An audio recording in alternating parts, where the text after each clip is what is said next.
Hey everybody, we're doing Leonardo da Vinci this month. It's February and we are going to be doing 3 different projects which you can choose from. The second graders are going to be responsible for their mounting of their projects. So when you're in the closet, get the black paper and use masking tape. Do not use glue sticks to mount it onto the black paper because it peels off and falls on the ground in the hallway. So use regular masking tape to mount the artwork to the black paper. Use one of the labels to put the child's name, teacher, and grade on the label, and then leave those in the closet. Everybody else, you can take your artwork home with you afterwards. So there's 3 different projects to choose from. The very first project is an observational portrait with an imagined background.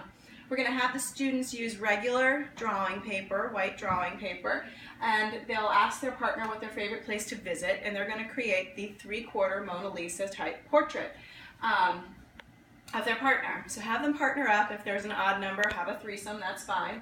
They're going to need the 9x12 white paper, some crayons, and then just regular number 2 pencils.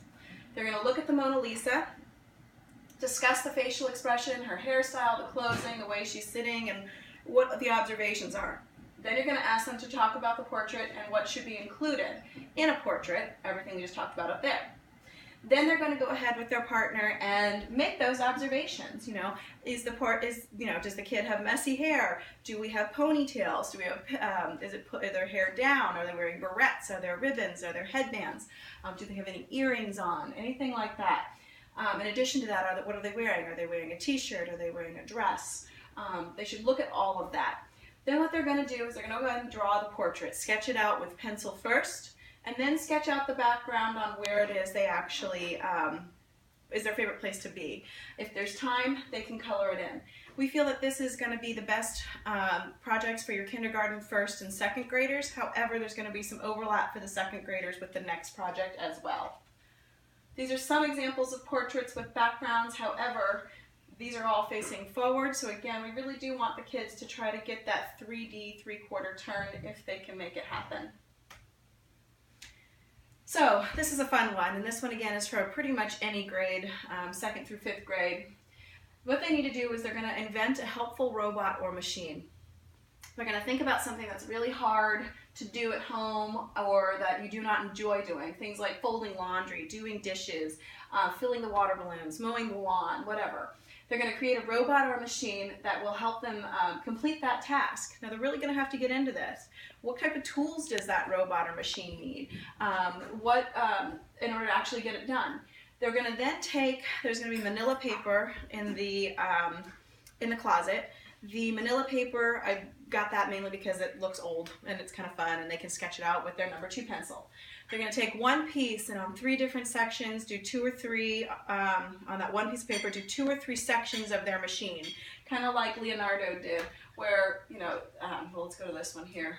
Right here, so where he got into it and he said, okay, well here's the whole machine over here, but this is how you put it together. The kids can drill down on the specific sections of each of their inventions, and then on the second piece of paper, they're going to draw the actual whole machine.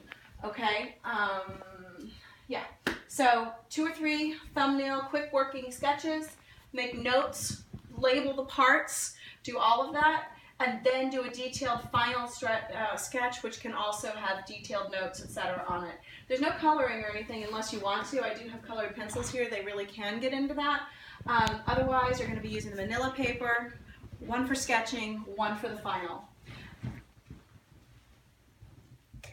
Lastly, we have this one here, which is the flying machines. We're going to go ahead and let the kids think outside the box on this one. They're going to, again, get the idea to try to figure out a new way to fly, and essentially it's paper airplanes. They're going to look at the Leonardo's flying machine, talk about what they see in his drawing. Excuse me. Excuse me, sorry. On the first piece of paper, they're going to draw 2 or 3 sketches of the paper airplane that they're going to do, paper flying machine that they're going to do, and they should make notes, label the parts just like Leonardo did. And then, if there is time, you can pass out scissors and glue sticks so that the kids can actually build their machine. So this would be the example of the sketch, and then these are some examples of just paper airplanes that were put together using glue sticks, scissors, and paper. If you don't have time to actually build the machine, getting super creative and detailed like this, and you can talk to them. You know, what about the Wright brothers? What about Boeing? I mean, looking at fighter jets, you've got the difference between passenger jets. The winged figures that Leonardo did. So 3 different projects, grade 2 mounts, anything like the portrait or the actual inventions will be super neat to do. Have fun.